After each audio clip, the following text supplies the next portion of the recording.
আজকে ভীষণ ঠান্ডা, কিন্তু এর মাঝেও সোহা স্কুলে যেতে হচ্ছে, এছাড়া আর কোনো উপায় নেই।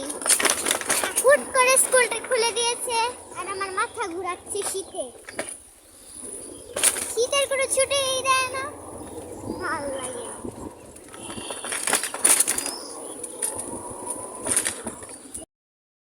এত ঠান্ডা, রাস্তার কি অবস্থা দেখেছো?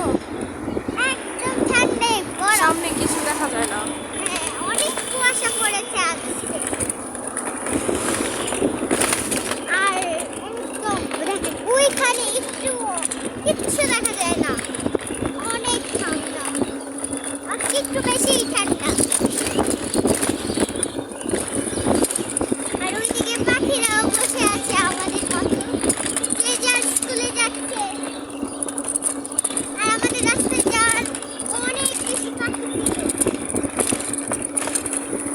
কিছুই দেখা যাচ্ছে না সামনে। আর এখানে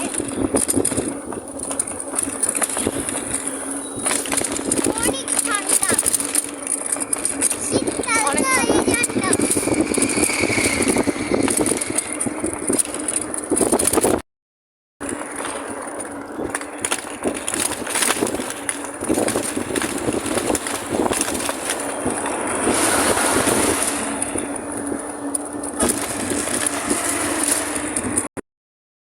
আজকে স্কুলে অনেক লেট হয়ে গেছে শীতের জন্য। সোহা ঘুম থেকে উঠতে চাচ্ছিল না। এত শীত, আর বাবুলকে একসময় ডাকলেও আসে না, বলছে আমাকে এসে উঠাও, উঠায় না। এজন্যই তো উঠছি না, বাবুলের দোষ এখন। তোমার মাস্কটা একটু খুলে দেখাও। আল্লাহ, এটা শীত। সোহার নাক মুখ সব লাল হয়ে গেছে।